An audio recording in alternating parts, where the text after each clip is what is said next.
Traveling has never been this simple in the Gambia. Oh yes, you don't need to visit the GTSC depot just to get a ticket.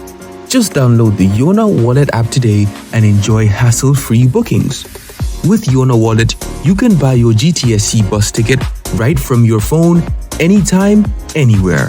From Kanifing to Dakar, Dakar to Banjul, or upcountry routes like Kanifing to Basse and Basse to Banjul, Yona Wallet has you covered. No queues, no stress. Just safe, fast, and convenient ticketing at your fingertips. Choose comfort. Choose convenience. Choose GTSC with Yona Wallet. Yona Wallet. Your money, your way. GTSC. Moving the nation forward. For more information, please call 1124 or 221-1668. Bari biyo ken kontan batale bari inatal pour kan bullo ko jibe ito kontan tale makura bari ala ya lonte man kontan de makura kana nyina ko teninte belbe tuba dudula kili moto woto nyarti kay ngokko di baka to ki nan jang pour yena dula dala ni tata na dula to makura ala ya lon njuso malla ama hani futa dula to dula tin anu birite loro commencé woni bitema ama hani me no ama me to nyalom ke bara fonye mun muy la kulloti dela kullu balu woldi baluo way fo baluo ko loro fanankele ikal loro fanankele nyin kunna soniata ta www.baluo.com anim baluo isela bulloran jorangol be sang anila kudula asatare mambata jorangol membuko sementol kenyo babarol nil peruol woninga nyon jamal ta baluo.com yin jorangol be sang ila dinkira bado adungite batara je anim baluo ifangole marate la kudula. Jamano Money Transfer Bureau de Change, your go-to option when it comes to money transfer. With Jamano, you can send money from anywhere in the world to your family and loved ones in the Gambia and be sure the funds will be delivered to them within the shortest time possible. For your convenience, funds sent through Jamano Money Transfer can be picked from all the banks and multiple other financial institutions, including Ajib Bank, Trust Bank, GT Bank, Mega Bank, Basic Bank, Reliance Financial Services, and Approved Services. Visit our head office at Bruceby opposite AfricMed next to Trust Bank Limited or email us at info@jamanomt.com. You can as well call us on 310-3050 or 310-3051 or yet still 733-0688.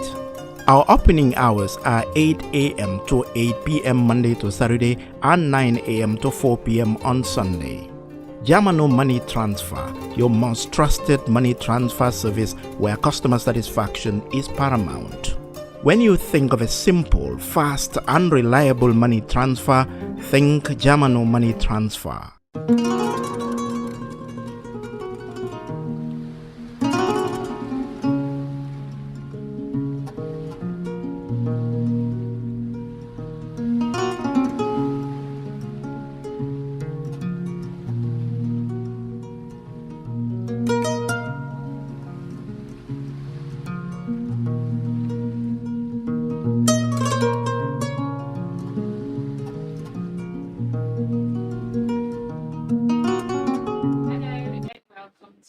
Another episode of Badinya Kaacha. Leen di nuyu yéen yëpp seen tur ak si seen sant ak leen dalal si beneen episode comme ni ko dee defee every Saturday indi leen ko di am solo waaye bala ñu dugg si waxtaan bi dañoo def the normal routine which is ñu nuyu suñu audience yi seetaan di nuyu képp koo xam ne saa yu Badinya Kaacha commencé nañ koy bàyyi soxla tuning képp just to enjoy the program di nuyu suñu sponsor si tamit di nuyu baax di tuuri nañoo seetaan Alh Bora yow itam bàyyi ñu la nga mën a bàyyi ma maa ngi toog yow xale ko rek wala mën a bàyyi because xam nga bàyyi nga ma de bokk si ñun bokk Badinya Kaacha waaw léegi nga wax olof kon bàyyi nga ma de déedéet bàyyi ma la naka laa la bàyyee danga ma musa digoon dara loolu mooy lan jox ma yaakaar waaw nga ñëw tas yaakaar ban yaakaar yow ak muus yu ñoo tolloo jiko because muus yu tas yaakaar mooy cosaanam man mënuma understand naka laa la joxe yaakaar si lan non baax na Omar Pen mu ne digee boor la waaw baax man xaw ma looy wax waaye su kanamee daal maybe di nga try to loosen up xanaa xamuloo xam naa ne right now da nga nekk di rus xanaa xamuloo léegi woykat yi bari na si dëkk bi ak taasukat yi ñu ne nay leer ñun bugut leen dem nay leer moo tax nga war a leeral audience yi ñu xam loo nekk di wax because right now yaa ngi nekk di wax nit ñi xamuñ bala ñoo ne Sali ak Alhaji Bora xam nga so dafa war a leer bul worry man la la dik si fekkee you are so obvious non foo may diggee xaalis du xaalis du kër du moto lan la jeex na takk man xaw ma lan la daal xaalis kay doo ma mun a promise man Job xam naa ne aw ma dara lu ma la dik bul yaxas fàtte nga te na ñu ne fàtta xejut fii bala ñoo ne ni ne su nekkul xaalis nekkul kër nekkul moto lan la war a mun a doon te mën naa yow seeko wuñ dara su dul paase xaalis seeko woon na dara maa yow seeko wuñ dara su paase wul xaalis o ma laa may lift o no xaalis kay Sali loolu kay na fanaan si biti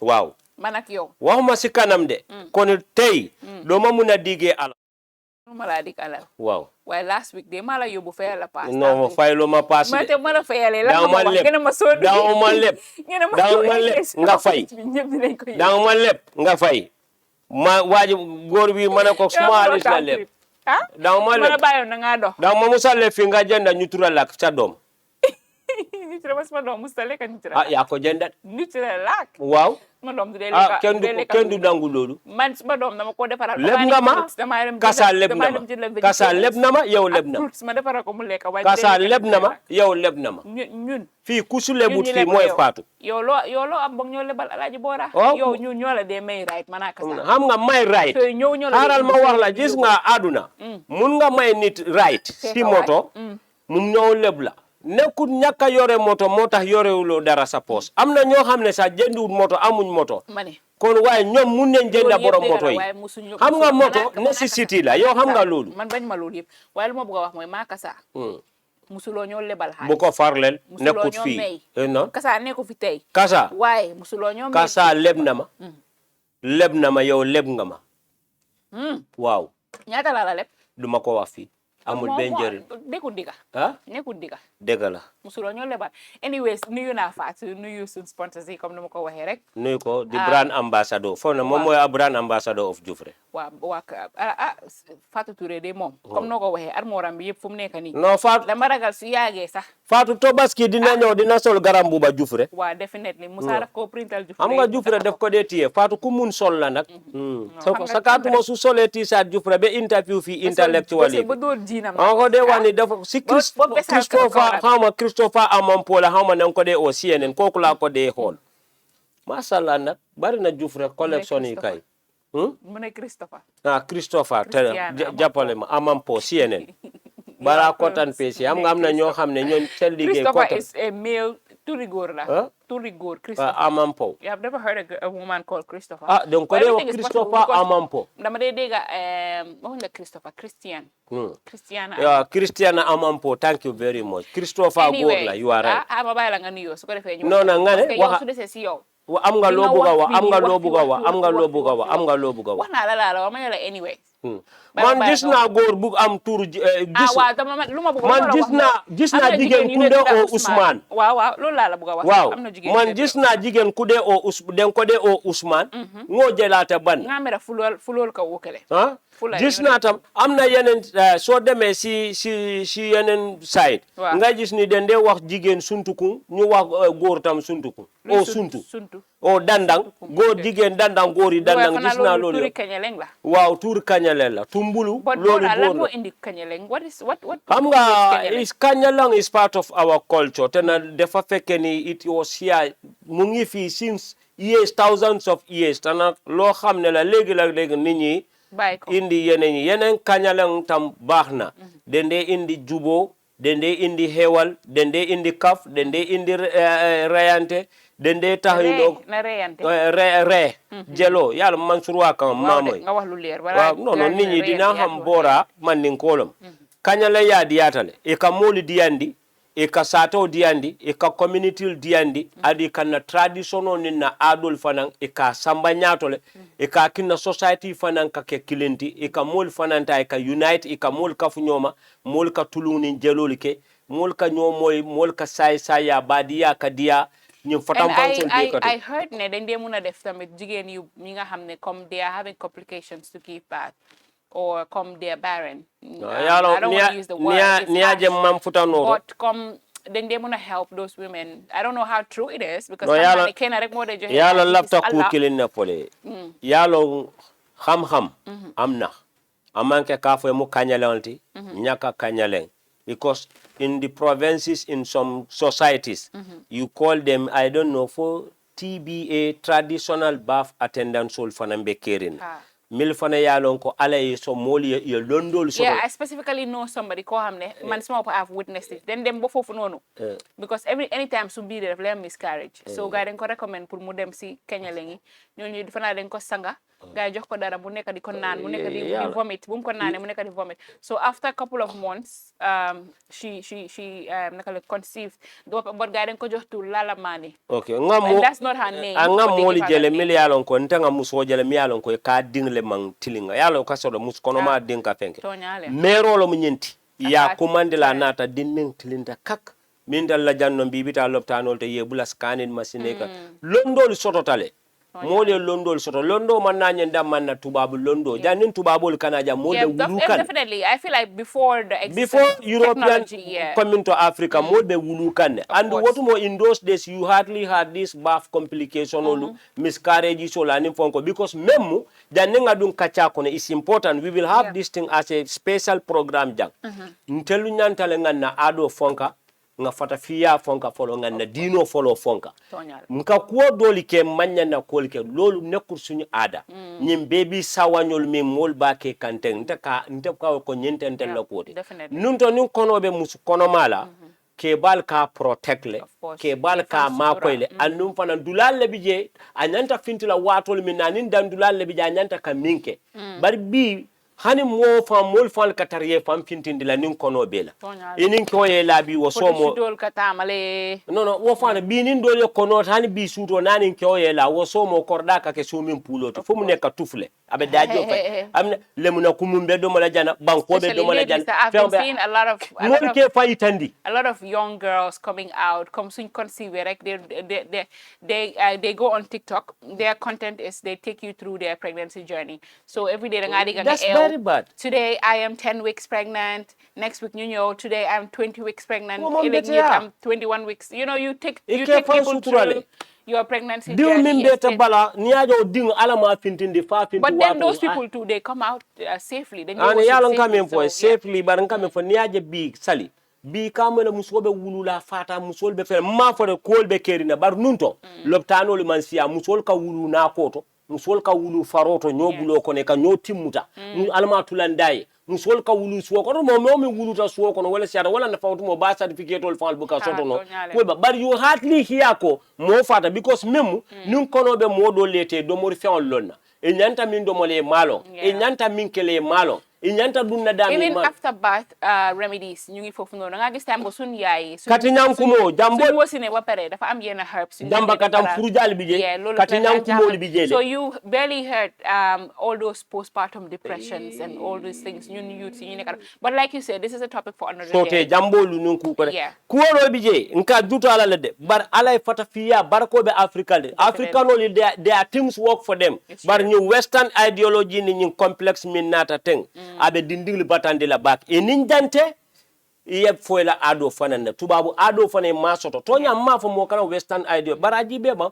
milbe I feel like as Africans we need to try and improve because most of these herbs you hamne sun parents den ko dan use we need to try and improve xam nga turn it into capsule forms so ko defé nañu ko def way bari wut you know ngake ba de 90 years I met an old man 90 years old man 90 years nabe diamla ko nyambe 90 years la bar ngaji ba ko nyoko nena manta loptan some of them everything they consume is medicinal am na ñena mak yo xamne every wo jamba katan fen ko tan kay mun kata ko nya dunya mu kulolte waxna mam lu bari akonya ko biya jibal kamin be domo al ko do siata bila domor di ma ko nyanta mo supermarket lo definitely most of these frozen foods, sausages in there, like you never know how it's produced and stuff like that. But it's another topic for another day. We talk about we get yes, mbe mo be konton na once and for all. Mbe mba kutunyol be konton na because waka omunna speciality. Mbe mo be konton na fo fenke la moy kachala. Bring Gambia fo minto. Nyamo be konton. Nuina kasatam. Anite. Nga mobe mbafla mobe ko albunya bijang nga dun kacha kono we are running out of the fonko nying time o nyentije of course mbokay welcome back comme nuñ ko waxe rek topic bi tay Alh Bora interesting na baake nako wax ci olof yow it nga introduce ko ñu nekk di setan manika ko yeah, Bora, the thing is, I'm not that fluent. Although I always like to try to speak Maninka, but I don't know why. I'm not lived. I'm not so set. I'm not everything. So, back on the so I'm not so set. I'm not bopa. I am a Maninka mamaring, so definitely I should be able to express myself using the Maninka language. But let's try and see. I'm not some mamu. Topico, akumaya telebake. Correct. Be nyant lafta diamo aferi. In December minkana yaro ñing karo kanale December man I'm a December born and ñun de wax ñu ne ñun ñoo nekk the most special people because December is a festive period and anybody that is born inside a festive period you are very December special man thank you very much xam nga December how much positive how much negative ñun dañ bëgg ambiance so like the festive season is coming.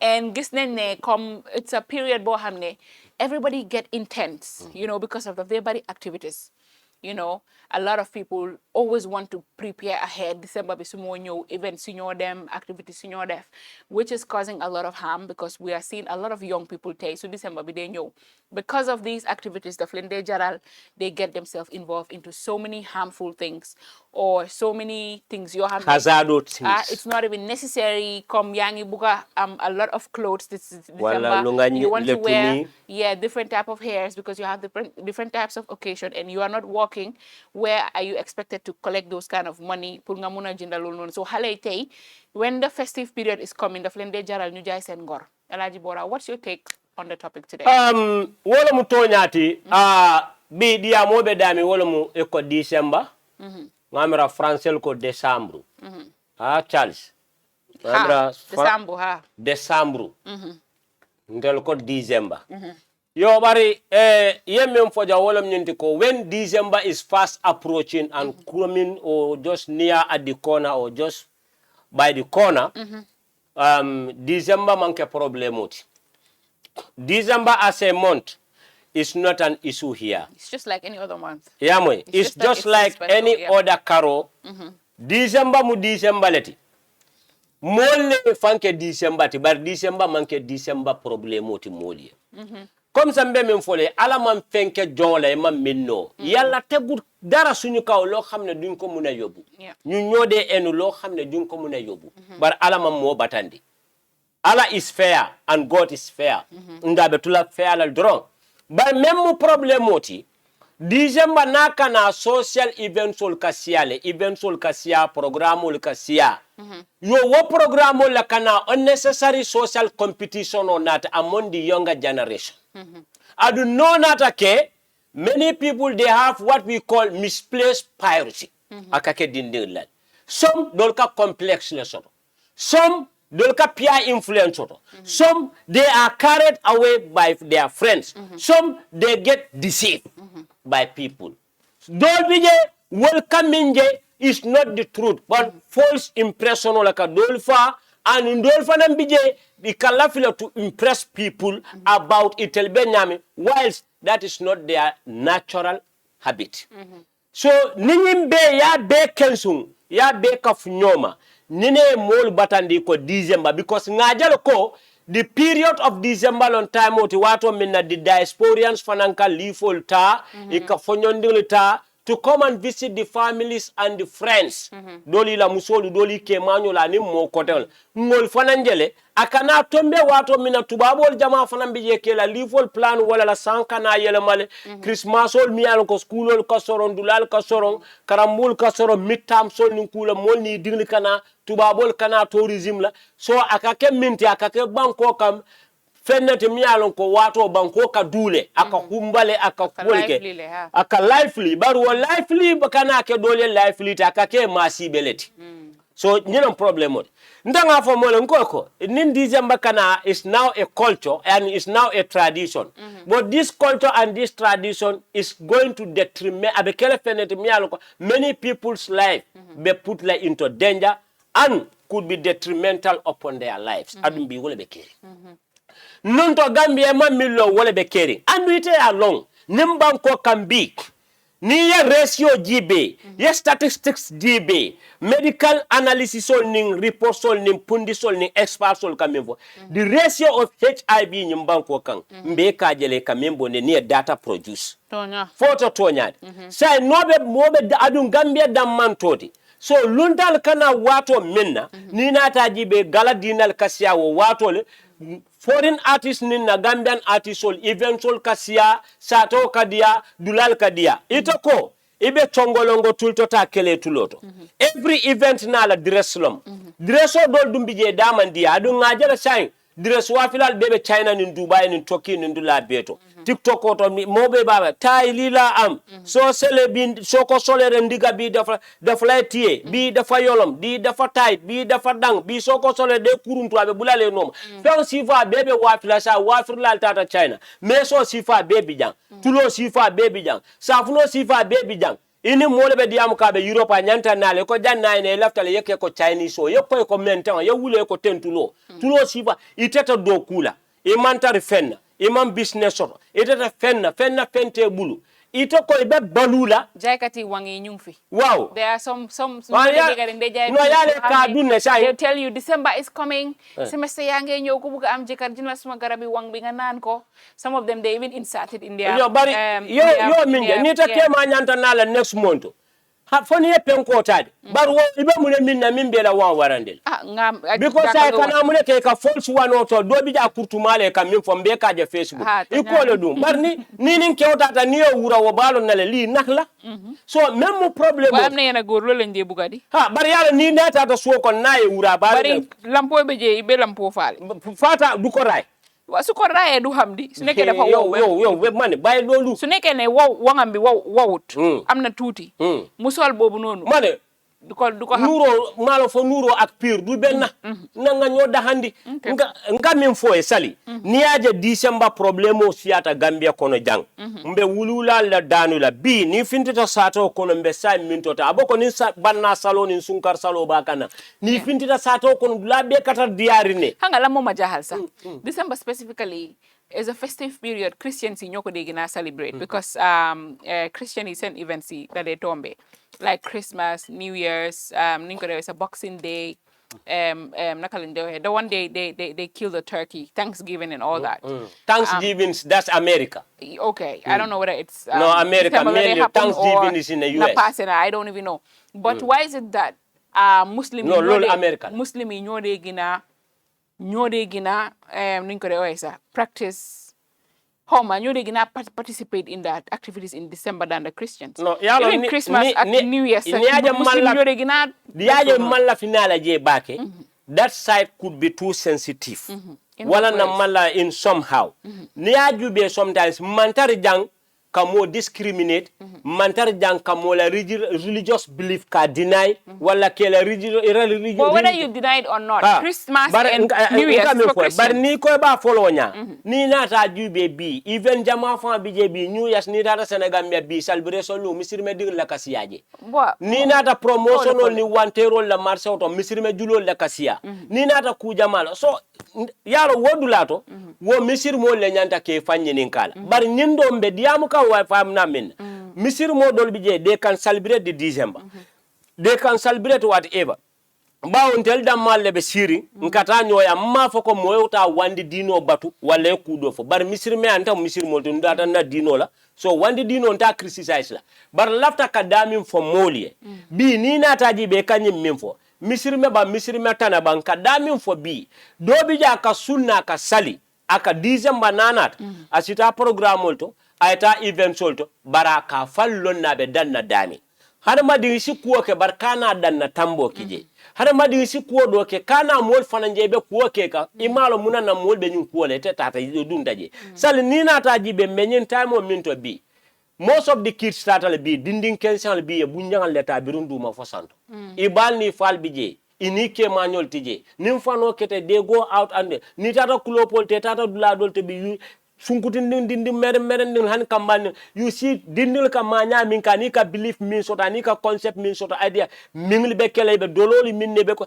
do mantar mo criticize kam bari bi ka jele dindin question ka finti ka apartment ol te faye because mun ka da December la kana so yake ko is a time of making money or entity or kudo bar dinno mi yalon ko iman si kuleta dumbela alfalle bulokon so yenyim believe lo soto wol damal kanyo kansul kanyo samba dol biye mol be bola nam bantala milite nyum banko dinti ani mo nyum banko dinti bari nin courant min nata imalo inin sasa min nata imalo ni ol muruta ye kodindin ditala foreign money ya falling wo kodo ini bani faya domo ni mol yo tonya fo bani faya koy domo la suma domi tekina ndin ferente bari imalo idinga bungula ta faye keta buli da malle be sirin people are coming from all angles of this world with their infected virus imalo mimbela wolena woltata banku jolloto ini mo dolle kafuta ini mo wala nan ka diam adu nyaade ni eventual minna they are coming tickets are expensive dining table shelter meso dabu kama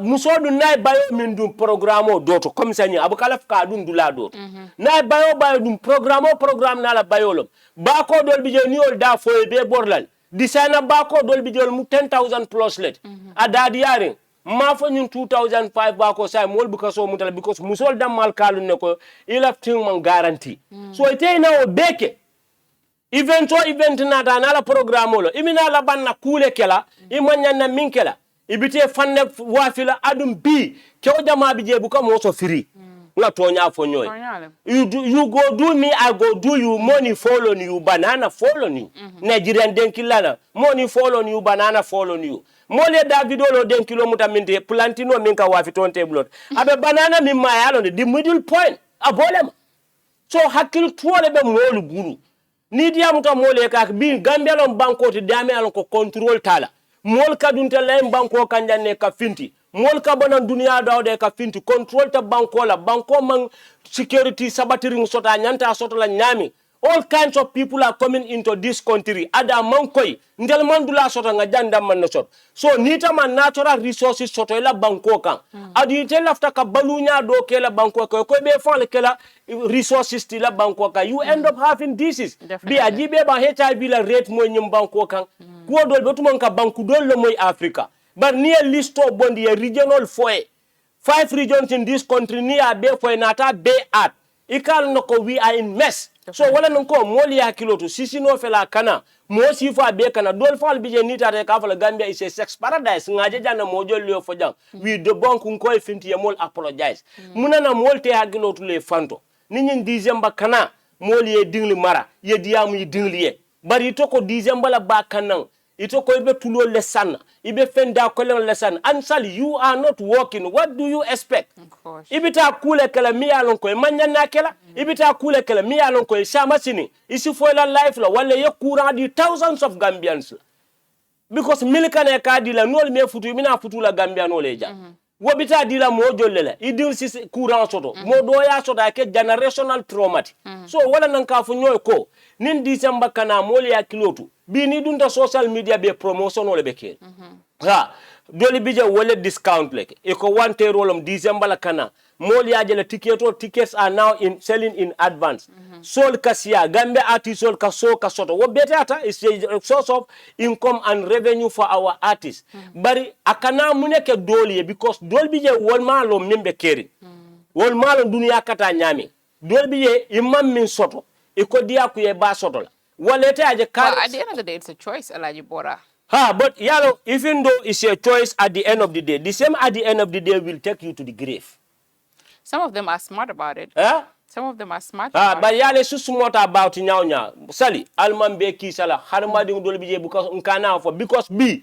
ni ke kilina kodota ya domo ite ke dola kodota la ya domo no mus amna kula gana mus no gaw am na kula gannaaw gaw no dof am na kula gannaaw dof iketa ñaaw moole bi je ko xamne koku sa doomi baajen la iktariata ñaaw ñandi ita keno la ñim mo bela nun to la mool ka ñoo nene fo molo to lew sinya kilune ka mone but ne mo tulo fadi sinya kilinga ka hakilo to afantole mool ko fala amna people who are smart about it ni if you are very manipulative in this society eating people's money you think you will get away from it mool bi jere ke set up le ye pare kama specially adu they must get you because nim fan diate the same fan e ko le use ibita ofale dile la mi yalonko that can deceive you kan ila intelligent ñaw mole bi je min gana intelligent parce que am na ñene dañ especially ñoo xam ne they are dating this semester people they are always telling you ne he's not coming this December so we are in a relationship he's going to be the one spending all my expenses the outfits I'm wearing my hair the makeup and stuff and the guy is not coming this December so you can technically just get dressed and go out with somebody else. Because Kokunono is not even aware. Some of them would say, I'm going out with my sister, my family. Sali, eta kam memfo. Ibe mola kodo domo kan musol be nyum banko kane nin some women are very very smart. No. Yes. Elo point o yala be nyami. Muso ma men kanu. Wo manke kwa smart la motide. But do you know some men? They are obsessed with a woman. They know the key is not my level. But they want to impress the girl. So you are spending and you are not getting anything in return. Mina be folele min ko sabu. Ni aje keoka kodiba di muso minna. Akalo no muso min ata soto nola. You spend thousands on a woman. It's very hard for you to have that woman. Muso min be sono yale buli ke obuka ko do spend woto de. Ni ke o ja ko di ba bondi muso min kunto. Alon ko o muso ta soto dato. Bar muso na be soto dato e buka spend akunna baki. Number 1. E kanye memfo ha dof la du nyaw this year ni tele be fintila. Yalo min fo am problem mod. We no ta fintila bari no min ka finti. Yalo mun sasale bola. Because some women they have more than they have multiple partners basically. You multiple partners mimbeje. Ita follow le kata wo be bulle. Maybe if I be mim follow kodo taka man na man spend you kunna. Maybe elephant is protecting that guy. Maybe the person is having disease. Kanti bo kodo mimbe taka ini mimbita kan. Ika fa ko tole ole bembuli. Yalo ko woni how many girls le la outside this world. Outside this country ani mojo la soto mun kuran na bola. Nko dula fo. No matter how smart you are, but you don't have medical stuff pour ka kewli check ini mimbe findike because hakolom mimbe spend ke kunna e ko tina bari nyundo mi na be findika ndu wote tulaje do fanan bijo fanan te tulaje mo bi jala mari fanan ka fandi min fo ayanna mun kurane bi isu smart nyawnya bar mbe sasa la karolama mbe kura la karolama mbe mantoro la karolama mbe kudol la karola because ko dol bije fa dol bija man ko isi fa no fa dol bije they can take you to spiritual fight ay nakodo le domo aman sonto aman son ngafutu ani modo le tata asiku keno lale because nka damin fo ko e kam min fo muso dol bije smart e smart e mam min kanu yala kodo dom bari ni modo bitaka o be mari fe aka wo mu smart le yange le ka halis ki Charles ko ku jotudula kon yange anda temer gori tanya ñep ñu nge am access to you is that a smartness wanda smartness ti Of course. nko dula la foy so mol ban ñun dula lo nka damin fo ñin dixième manaka na mo jamal ka fo la credibility la ñun sasal mi be keri moye hakilotu sali courant be siare dunia kono adum gambelon bankoti mo sifa be kana jang ikabonan dami melon e mumum molati melon bi dinnolu dammal bi ni findita sato kono sali ita faalone ni yala moto mala bi be bole ba ma I have this question. Have you ever gone around have you ever been to Manjai area? There's a specific place. I don't want to mention the name because it's like an advertisement for them. But it's just no within the maybe Manjai in discrimination area. or Yeah. Manjai area. Alh Bora. There's like Bora 6-7 in the morning. You see young people parading there, smoking, holding bottle of alcohols. I don't know what they're doing there. But send parents, that community, what do they plan on doing about the situation? Because So you base a dom school ba yange ñew fofu nonu you see these people even around 8 in the morning ñu ngi taxawalu fofu nonu in groups ñu ngi téy sen cigarette they look miserable you can tell that they were there throughout the night you know I feel like Gambia has has arrived at a point where nobody tells anybody anything dafa melni comme youth si legi they do whatever they feel like and we have never seen this happen within the you know how many years ago like 5-10 years ago si jamono I would say jamono Yaya Jammeh sax musu ñoo gis lii mu happen ay xale yu tamambaalu si mbedda bi tee seen butéeli sangara tee seen taay ak yu noonu what do you think have changed would you say ne comme generation bi la or would you say ne dëkk bi moo amatul Sally there are a lot of factors contributing to that Yajalo wala na sometimes ni ko be diam la bake ka for people blame government for certain things. Wala na Gambia does reach to that stage whereby ba for ko comme ça Rio de Janeiro nyol you go to Sao Paulo Brazil wol la nyim Fabela wol ni mo koton you go to Mexico and other stuff something. We haven't reached to that population. Nitata Central America or Mafala, Brazil is one of the most highly dense populated country. Brazil, you have near mirela HIV ratio, la mirela drug gang activities, only la criminal organization.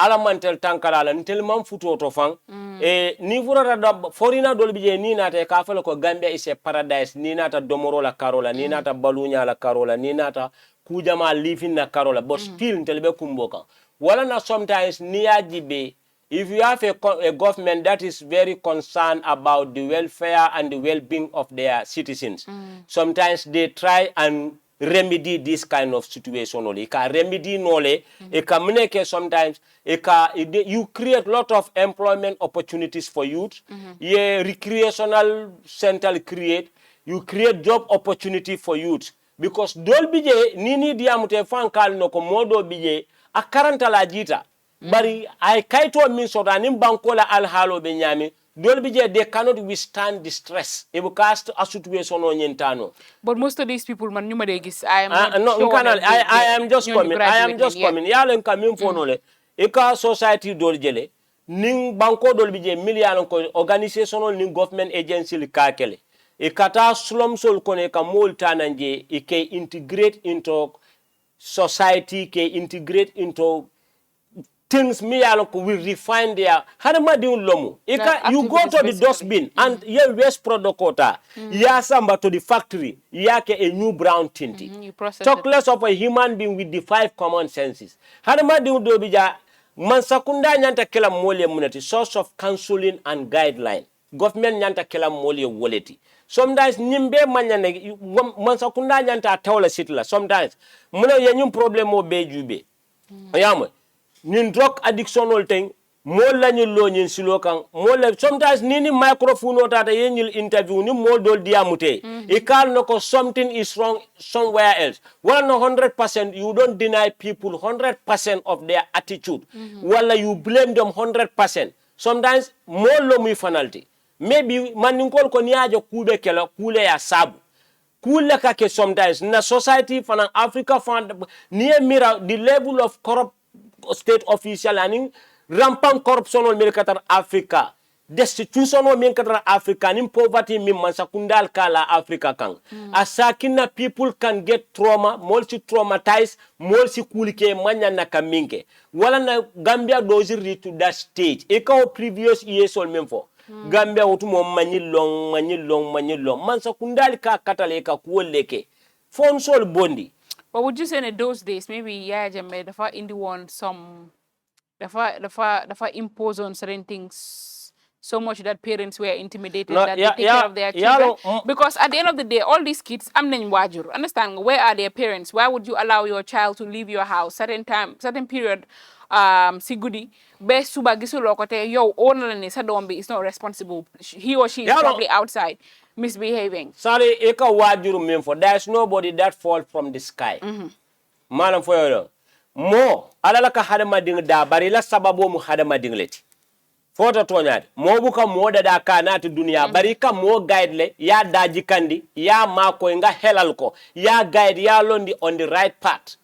ya samba on the right path ya londi sila kendo kan a good routine ta ala life kono and that has to be a collective work and a collective responsibility because you are security. Excuse me, yeah, I know, but it's from both the parental level and the state level. Nko damana foy. Nim parents all fanan kela part play nyaunya. But nka kula fanan fo state fanan nyanta yale kam min folom. Yale nyundo is a rampant thing. Amanke kafoko is an individual basis or thing. Kavoka mo kiline bijamo. Asiata banko kane. Yaji besain dindi meral they are into kus, they are into drug addiction. Because I don't mean to cut you off, sir, but there are certain countries. I'm not yena age you am apartment you come do munulo rent apartment with certain age. Excuse me. You would even see a 14-year-old, 15-year-old rent apartment. Mina kandami. Dulaje ntel be nyum banko Gambia is a sovereign nation and we have our own jurisdiction. We have a law that is governing this country. Not an individual figurehead is governing this country using his own sentiment or his own discretion to rule us. We have collective law. Me alonko our state constitution. Me alonko everybody is guided by that law and we are all under the eye of that law, under the supremacy of that law, and we are all the custodians of that law. Nka daming for nkana umola po. Ni rules and restrictions wala katarje. Lansini niba kela. Iba apartment or lola. Either motel, a guest house, a hotel, clopol or forfending. Banko even drifters units. Excuse me. Before coming to movie, muna na yaka movie balako 18 years. Before you watch, ngajalo ko in America. Mole ni dil kasi de watch movie, war film anin ku kotel. Dindi meral ke famanyo la kidol sike katalo round about toto. Ikaminja movie te kata ka practice. Sometimes ikaje ka safe movie bala. Do not practice this at home. At the age of 18 above, you have right to watch certain movie. But niya jen call for it. Hani Europe anin dula dol bije. Fewa dol bije ni muna na nindindil tata karamuto na mantar in a mood. Abe siri. Ikana la kanyeninka. Ela parents ole mune kela sokon ade buli nu hani marko le je ding bala mi alon ko afan ya fambara ma bangulo o 18 o opuna or whatever ikanyinin ka kwol beke because it can ibe society la dada kan somehow mal fe kan na point o jele movie jube ni aje 18 years old nin kudol be kala manke because of blue film or sorry or porno or something ko le kata million ko when kids watch movie together along the line with their parents they go and take their parents assault rifle and ku ko kalo sidol kan o million ko nyama to lomu e ka minyo movie to they shoot people randomly so ku jamale kata ni aje hani ni kanyi mimbe for ten nim banko tata fosi a felta la silola mol fanam buka kea bar banko do bije nale strict lol nati nan nin sila kanna lolu ale luwaj kolon nin ko dol nat ibaje la people will force themselves to do even a small canteen or a petty business o kudamal bije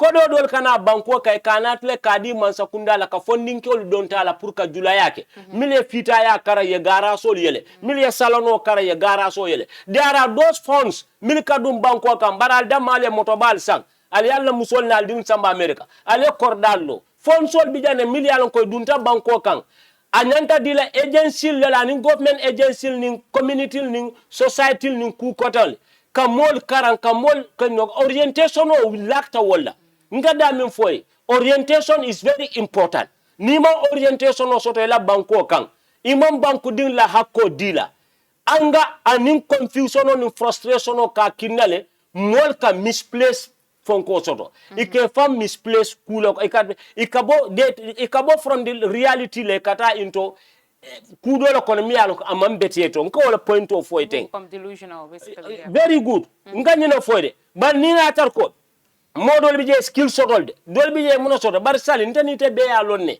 nim banko dara doxut fi fen na manta ban ne one government vehicle je ye one project o je kuni ka mo ke minister to waka millo hani milibe tubabu du sanji tang ibu kalo no wo bo mi if you want to be a rich man you will never work for government. Bill Gates is not a state official.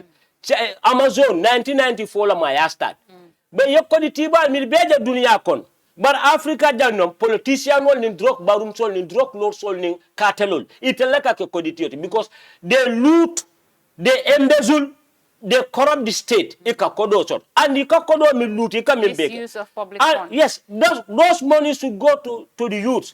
But if you fail to play your part in the youth, you fail to give their due. Email right deal, email nyanto deal, email hako deal. For nga university lo janala, nga nyinkite, after their university, after their this thing, they will come with their papers. Mo furil be pala so alto so na funding ke letter what. Alto retire la le banko di funding ke ol. Alto kuke, what do you expect? If you have all schools occupying our state official and looting broad day and light, and the young people that have the energy and they are energetic, they have the potential, the resilience, they have everything. What do you expect for them? Yeah, some of them will become drunkard. Some of them will become criminals. More dua. And girls venture into prostitution. So nitara banko dole ka yen nin karo ke ko why your life is this. E ka folo ko the state fail us. Ndeka dia mo fanalla. Parents all fana yakata adi yo do that poor parents at home iko ye to kulu aka tax le jo. Eta ka tax min jo man sakundat. Bar nga fodang ni ko kiliko NYSS. Ni ko kiliko GTTI. Contact is a big embarrassment. Definitely. Gambia dang alemu opportunity le jo. Wala na sometimes in those places it's expensive to enroll there. Excuse me. Ngoy nyimban ko ngam fo mantar tay kany wala mantar political I don't I'm not throwing stone at them. But niaji be sali, Africa from Hanitata, you have thousands of zombies in Philadelphia, Los Angeles, New York, California. Go to America. You go to Illinois, Chicago. But even though America mubanku balti, but they try, ika katale. Yame. Ikela bankola ikela program o ikela situation o ika treat according to the level mind. Dunia da de tata je all this you have zombies, you have everything. But they do their utmost best to remedy the situation. Of course. Bandela da where are they doing it? It's that, Bora, I can't remember wala na jamme la time. Ndema na jam purka jamme promote, man na jam purka jamme ka deny. I have nothing against jamme. I have bawo jamme woye kalida akaba kanang. That is not my business. Abani moli tema jaka mila kuoba. November mungeje. November mungeje. Bilom 20 second for 2030 lom malom jollo. Jamme kamina. Butum mala be dami. Fa be karanne bang. Fa be siliti le bang. It's not fa be janne. Bulok le bang. Mayok is not my business. Fa be sutu sunjanne bang. Fa be kalaj is not. Jamme ka kana. Na hajiti. Bari jamme isi kuwa be for jamme ma bara su ay kuja mala remedy. Definitely. Jamme kuja because jamme kamuneke abukata kanya pi molka hana la time o nyim kalo silo ka nin kolbe kerin bara ma wajabi wanya jamme ka kuleke ay mol samba Taiwan Thailand kai Venezuela Turkey Cuba ay mol karandi ay university extension program ol nati jang ay security aya reinforce I agriculture betandi. Some army officers were working at Sapo. And some of the road network it's still up to date. Ala project will be niaje be lapidated because of buka take care. I mili be to jam dula dol be pancang kalanta. Dula be surbu sarbata nyoko mo dun to fonol. Barinka damun foy. Ninata jibe. Some army officers so dol bije. I will some purposely into agriculture and that is not only Gambia. Banko dol bije some army dol bije Qatar in the agriculture dol painting dol mechanic dol but still they are soldiers. Yes. Ebe uniform ko na Gaddafi nyol ni mod be okele.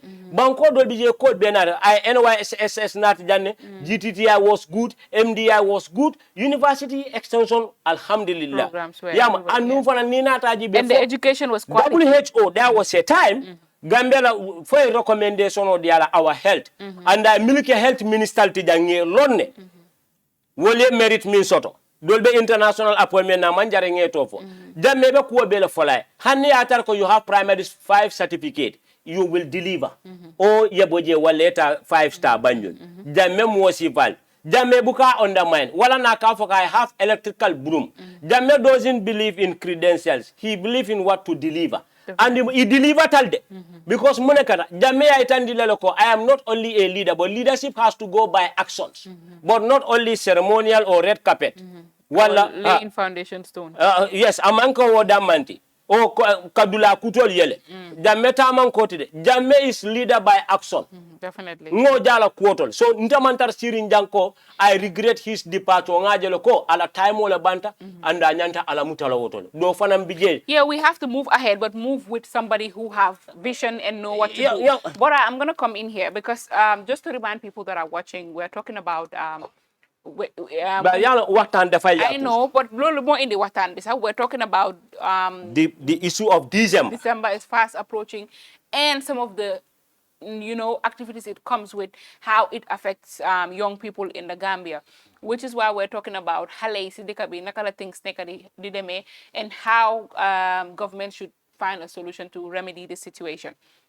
And Bora, it's very, very interesting because one nañ fi ne su festive period bi day jot xale yi daf leen dee jaral ba some of them da ngaa gis guys si guest apartments yi ñeneen si lodge yi and waru faa demee noonu comme lu ma doon wax rek dëkk bi dafa nekk dëkk boo xam ne loo moo fi amut lu waa amu fi to a point boo xam ne tey mun ngaa yóoni xale bu ndaw sax time I can remember time yaay jame am na yenn at yoo toolu cigarette sa duñ dee nangu nga dem nga yóoni xale mu dem jënda cigarette si biti because you are violating that child and you are exposing them to danger but léegi mun ngaa jël xale bu am 3 years nga yóoni ko si biti nga ne ko dama nga jëndal ma cigarette da ngaa gis xale bu ndaw mu ngi rent apartment ku nekk si apartment bi si reception bi or whoever is running that place is not even concerned how old is this person. All they are concerned about is the money the person is paying, which is very, very detrimental to that kid. Understand nga da nga gis ñeneen sa dañoo indi xale because comme ni ñu ko waxee léegi xale yi dañ dee teel a mature ñu teel a mag da nga gis xale bu am 14 years sax mu ngi xam nga yaramam baa ngi cobi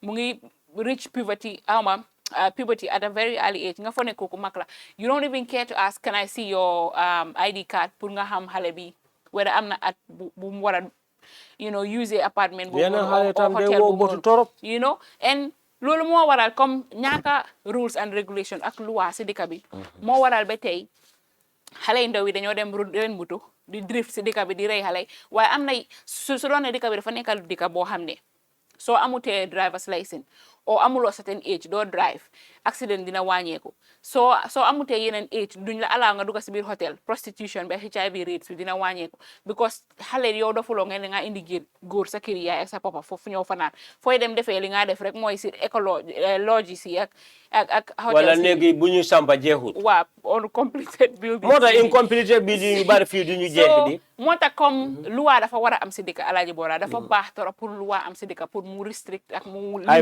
limit yeneen things yi Bora gis nga time yaay bu mu imposer seat belts dofuloo sax nga dugg si bi waa benn tey nekku fi sax benn tey da ngaa dugg si moto sax somebody will remind you of your seat belts so that's how it should be there should be laws yoo xam ne all these things are not going to happen ay xale buy rent apartment xale yuy drift wala léegi dangaa dem si supermarket yi dangaa dem si supermarket yi nga dem si restaurant yi nga dem si place yi nga gis parents yoo xam ne ñu ngi bàyyi seen doom yi ñu ngi yalwaan understand nga gis ñeneen ay pedophile and look at what is trending currently that 14-year-old girl that was raped by his auntie's husband so dëkk bi dafa nekk dëkk boo xam ne léegi things are just happening every day. Recently, like figures could stab somebody over $100.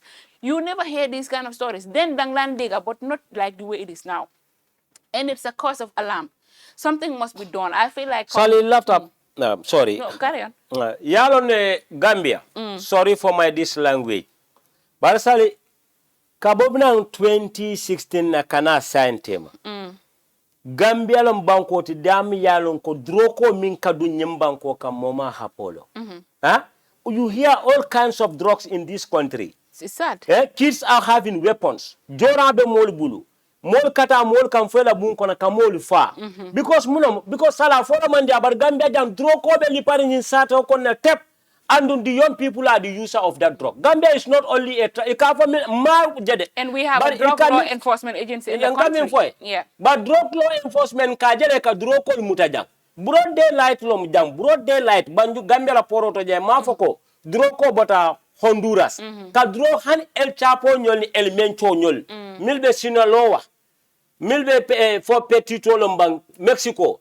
Ibuka nyi fetnom malo nyadi ibuka jindi poroto wanya ikalo ne ka smogul ndi nyamen kasam bari ka jele jang ker fatu nyoli news nyoli ka bondi ko na national drug law enforcement they confiscated this quantity of drug but min kanta jakal ninyen drug kol be mutata janne but the people behind that drug ibukana femoy koteke but mo mobile sunya ta banjul mo akante jakal nga gis ku saata bey sax ñu dugal la ñu taxawal la natal la ye city polo bala ye bute but ñun drug ko gambe la ñun faro is not normal an nga wuli nga kiskisi roke ecstasies all this push, you have all this dolbi ye ko balu molo mu kafen you have Donald Trump you have O2 you have ecstasy you have Gina Bass you have Usain Bolt you have Cristiano Ronaldo ye drug ko ci Arsenal bidang Arsenal bijang droko sifa bebe nyum banko kanjang kus ya soto isa fo ya talon milka fo Gambia is a transit point ngoko nta majat bar ni ko Gambia is a transit point de katambe ja bar likeji sol milka tu jandu ni aji be bang tan pam nyum bor kesol be dinnil fakam because ni nyin kesol ma ibukata aji be ye rape jibe modo fam bi je kan ko nama femma all kinds of foreigners are at the end of the day foreigners develop a country but danga what a vet it's not foreigners no what I'm saying is we've heard on What's on Gambia a Sierra Leonean stabbed Liberian guy over $100. Kooku noonu daf ko liggéeyal mu jox ko $500 mu ne ko mu des $100. I think the Sierra Leonean guy went and smoked kush and was high, came and stabbed the Liberian guy over $100. So this is between Liberia and Nigeria. But why it happens? At the end of the day, yeah, because the person person used here in Gambia. Why it happens? Here in Gambia. Yeah, like coming for. So lola one ni you have to foreigners are welcome to come, but you have to control the type of people that are coming into the country. Sometimes you are even welcoming bandits in the country. At the end of the day, Lomota Dika be safer to League Alh Bora. But security is very, very necessary. Yalo foreigners. I will tell you one thing about drug trade mbala kumo fole. If nika movie jibe ka documentary jube. Drug ko mbeka du nyembanko kanjang. If the citizen don't welcome, some of them will have citizen, they are working with Gambians. Near drug cartel mutaja ikani Gambia no le muta. Adika Gambia no le complex use. Ika Gambia no le motol use. And they are working hand in glove with the Gambians. So yale kanyem mem for them foreigners. But niaja No, I'm not blaming. Don't get me wrong. I'm not blaming foreigners. I'm saying security is vital. That you have to protect I support people your that point. are coming I in the support country your because point. in as much as it's good for people to migrate from one place to another because migration it brings development. But what I'm saying is you have to know the type of people that are coming in your country. You're not supposed to just welcome anybody. Understand? Just of last year, xale boo xam ne xawma 28 years la am kuja ma fatata Senegambia ala juice kono ala drink kono they put something there ayami afata what a Gambia not ni tata club people that goes to club they know adun December most of the time mol kasiya jang and ñin fawal Gambia je itani produce no la jang but people believe ko milka dun nam banko ka wala kanati nanja but ni anati jang who dumale la agent oldi sali kanyen drug cases all min be mo jang masa kunda drug kol arrest ye mol muta jang tata fola bara kola ibu kana fenne moy dulato ibu kana fenne je dulato they are protected so munenna ibu kana femme moy dulato ibu kana ko moy where is banta keta ngamera jango mim keta porota allegedly ko banta keta but people don't know is banta keta a ghost American tata Pablo Escobar no ma fo Colombia ni tata Colorado El Chapo be soron in Colorado. All these Mexican drug cartels were hunted down by the American DEA with Mexican Marines and their federal police. Ye be muta kate be soro. And they say, "Lo, Gambia ni banku jamale luwa sanje. E manta mile bank rob je manta fo Guinea Bissau they extradite them. Mile Zenith Bank la kodo ta baraja ima fo allegedly ta Dakar ye extradite them. Me drive for 5 manta no ma Senegal ya extradite them. So if Dolko Banta Keta allegedly is in Guinea-Bissau, go to Guinea-Bissau. Nabe Conakry, talk to Guinea-Conakry authority ya extradite. American tatal nureka, Panama la presideno. Broad daylight long, American ya arrest because of drug cartel. So Gambia Fanan, they have that capability. And this sub-region, our new dispensation of democracy and the new government, They have that tight and that bilateral Han Senegal ngamere ni security agreement or sanjan. No more kusiva kijan somebody bringing that quantity of poison in this country because drug world. Go to them and extradite them. Ngatonya fonyoy. Inyabe nyim far sipa mbele jamela time o jang muneketa sira falo control ta sari banko you have all type of drugs. Youths are into drug along ko faro be siala. Drug is violence. Yes, it is. Drug mu faro is blood. Gambela nyim problem o be salis drug ko sipa be jajibe nunto. Ibuka dindi nyama to man sia jam. Bari jam fam fay diwe kata diamu la be fal. Ika diamu moye fan kala nyum mankende. Famera nyi yeta mol noma ye mol fa. Ila bun kono yeso muro la buro de Allah ye nyapi muso kan ka rape ka kuwa yamere if you are not under the influence of these intoxicants you will have the got to do. Of course. But ni nata Gambia jibenta amere Gambia na keta mafia la centrality. But the TikTokers, they could be arrested and put behind the back. People like me. Ndela kosi wara. We lose our mobile phones. Mfota na family. My crime is wakete bulu kubati yake crime let. Nda majoko as a crime. But drokol milbe kamuta Gambia jang. When we kula kuoka toto bukana femoy. Definitely. So where are the drugs and where are the drug dealers? In Japan, all these small nakalinko sa hala yude tutai you know ini or you know new sanila mobile phone call. Mile 2 is filled with all petty crimes basically. But quantities of tons of heroin katsitam bijang, fentanyl, crack, cocaine, kus, drogo sifa be all these illicit drugs so based to dunyam banko kanjang fentanyl. Banko million ko they have millions of population of drug call affect so ko ito 1.2 every day ya no funding ke jolle ja kama drug ko la jang drug consumption o mimbe banko ka is too much niaje kanye mimbe for this December coming peer influence problem all be sharing misplaced priority complex and also drug is also contributing factor to it. Of course. Femolo. But fentanyl but niya for beer sira fang siata banko kan it's not about forget about alcohol it's not for alcohol factory to lorinja local mates are not here for nyin sivaga this fentanyl nyol ni cocaine nyol ni heroin nyol nyille dangerous ta fang bit nyille dangerous dolo mimbe Mexico na America Spanish o leke mi mobit but you think all that this problem is alcohol. It's not alcohol. It's not alcohol foka Jack Daniel lemi wala Jamaican rom. Hali kay fi ñu they cannot afford those. They cannot afford those. Or living lañ they use mo nek that bu de nek ci sachet. Is it gin or ya jame tuta pat. Do lolu man sota ja ka ke mbuso lo kono mina dinding la hajo tinyala you call it tuta pat. Friton ya no le factory sota abuko mal min to allegedly ko ka produce. Yes. Anim betting na time ole bende jang. Jame tuta pat banjan. I found be ban. Even betting sir. And you to tap de kameke dry gin all nim fan ye min for bi interview e kata nyin kababal de sanka ke mbusun diul kono $5 ye dinil halakile girls were drinking students were drinking hani min ka wit saba mbelor talinde bo nata malta sam bidi ko to fula wolo kunta ake kabo kono kuntuta tema ngai boy yenin ke kabo kono kabo kuntuta nite nyimma what is going to happen to you? I wonder.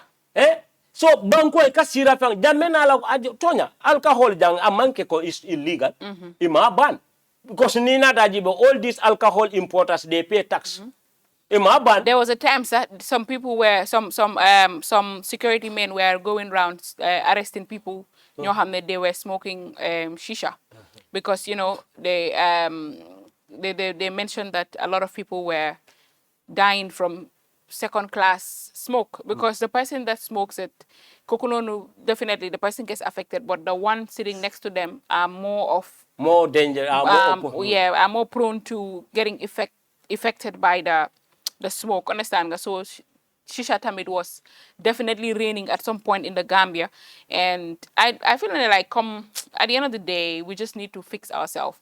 Gambia Monica Dikabo Hamne, it's a small country. If we have the proper government, if we have a proper body that is governing us, I feel like what nañoo passé fii nii like we shouldn't be even hearing these huge crime rates in the Gambia, you know, like lack of job opportunities, healthcare system crumbling, poor road networks, all these things shouldn't be even happening to Gambia. Tilibulo sukura traffic light jang.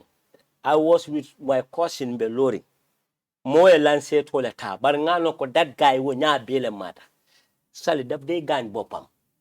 I think lum jella. Chat. We minta.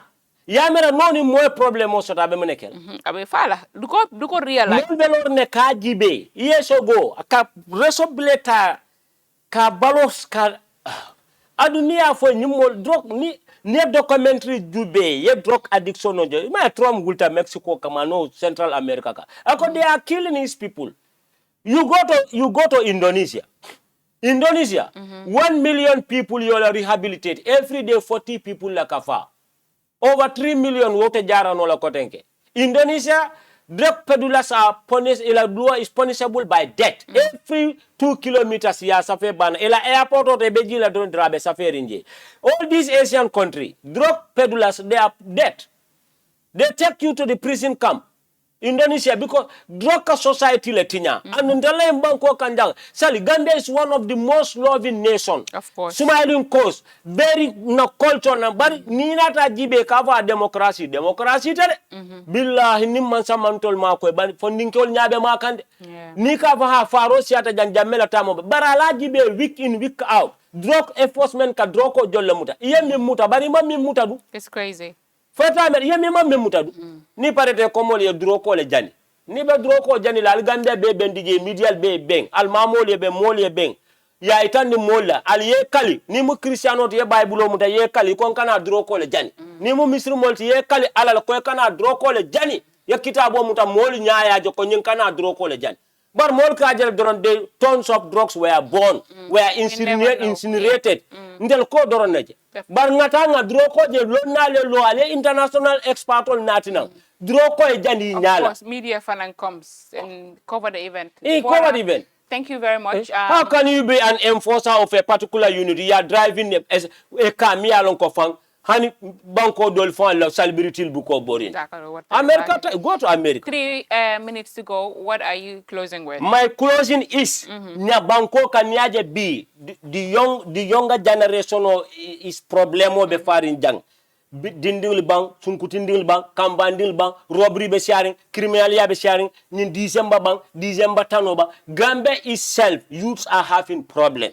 We have drug issue. Drug sira fa be banko kan. More camera drug is only wheat. Wheat is not only drug. People don't know. But drug be dindil destroy kan in sato kono jandi. Funding ke jamala nyabe marin jang, ni mo famine bebe keri, mo so $100 la. But Gambian more coming for a Freetonian kill a Liberian. But how many Gambians left fata because of Kus? Of course. Yara for a car Kusma, but yala tamanfa. Ate mola for me mahani Piccadilly Saba. But how many of our youth died because of that drug? I can't remember. Mojole yellow phone, Mojole now kuntuta dakon, Mojole yebu al kurto kono because of the Kus. Ngajaja ne serunko jang Kusio Mojole fa. And they are all Gambians. Sa amam mil file nyamat because hanmadi wuliyata ye mo file sondo mo be baloba sa boy sala foman der Gambia jan ni mo ka be fala kana itandi ko ka fa ko nyanta fa tati nyam fa itatilo jala doji snatch damal sayon because mimbo foke amala mimma mol be ni sato ko ne ka kurto du ka karbanjo ma nyinge sol garambubo atari nyamato lo mi drug addict lo mi be yayka so ndebe daniro min kala man sakunda they are trying Mafalta kata kande niaja mbe sirinjani bi Allah security lo. But if you want to remedy the problem of our funding ke kunda, please ngalu dani. It's not about football tournament.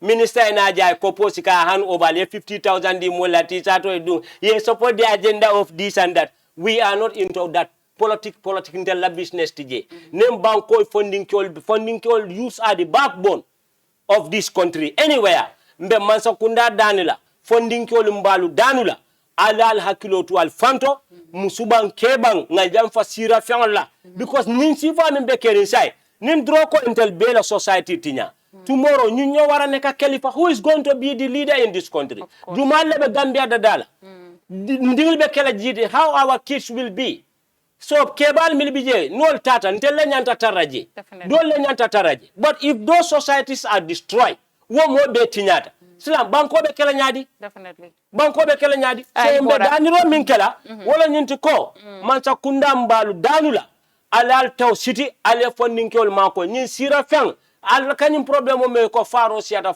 droko min kadum banko ka siata le panande Alh Bora baraka bake droko mun kadum banko kan siata le bake ñu ngay ñaan government bi comme ni nga ko waxee rek ñu taka seen ndigal ñu jàppale youth si dëkk bi su ko defee yu bari dafa wàññeeku. And December bi tamit comme ni nga ko waxee is fast approaching and all these kids ñi nga xam ne dañ dee jël month bi end ko because of the activities it comes with, it's not worth it. There are too many cases of HIV and other dangerous viruses and diseases in this country. ñu bàyyi suñu xel bu baax di nuyu ñëpp nga xam ne ñu ngi doon seetaan programme bi ak ñu ko war a seetaan in YouTube. Thank you guys very much. Till we come your way next with another exciting topic. It's Badinya Kaacha, I'm Sally, and Alh Bora signing out. Thank you.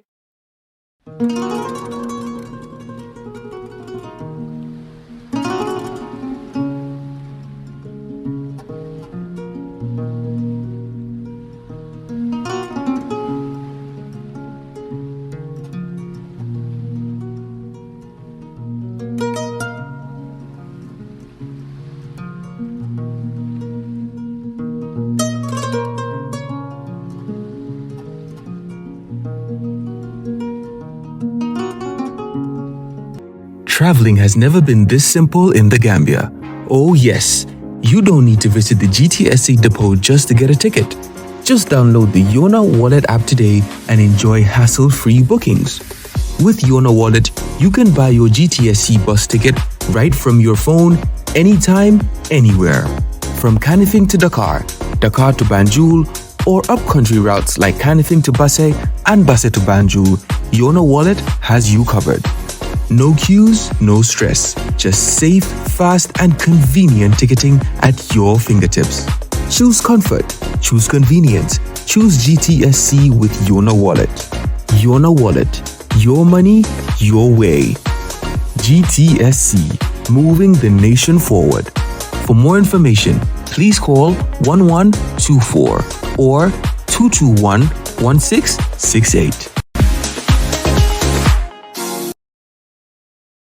bari biwo ken kontan batale bari inatal pour kan bullo ko jibe ito kontan tale makura bari ala ya lonte man kontan de makura kana nyina ko teninte belbe tuba dudula kili ngoto woto nyalti kay ngokko di baka to ki nan jang pour yena dula dala ni tata na dula to makura ala ya long njuso malla ama hani futa dula to dula tin anu birite loro commencé woni bitema ama hani me no ama me to nyalom ke bara fonye mun muy la kulloti ndela kullu balu woldi baluo way fo baluo ko loro fanankele ikal loro fanankele ñin kunna soniata ta www.baluo.com anim baluo isela bulloran jorangol be sang anila kudula asatare mambata jorangol membu ko sementol kenyo babarol nil peruol woni nga nyon jamal ta baluo.com yin jorangol be sang ila dinkira bado adungite batala je anim baluo ifangole marate la kudula. Jamano Money Transfer Bureau de Change, your go-to option when it comes to money transfer. With Jamano, you can send money from anywhere in the world to your family and loved ones in the Gambia and be sure the funds will be delivered to them within the shortest time possible. For your convenience, funds sent through Jamano Money Transfer can be picked from all the banks and multiple other financial institutions, including Ajib Bank, Trust Bank, GT Bank, Mega Bank, Basic Bank, Reliance Financial Services, and Approved Services. Visit our head office at Bruceby opposite AfricMed next to Trust Bank Limited or email us at info@jamanomt.com. You can as well call us on 310-3050 or 310-3051 or yet still 733-0688. Our opening hours are 8 a.m. to 8 p.m. Monday to Saturday and 9 a.m. to 4 p.m. on Sunday. Jamano Money Transfer, your most trusted money transfer service where customer satisfaction is paramount. When you think of a simple, fast, and reliable money transfer, think Jamano Money Transfer.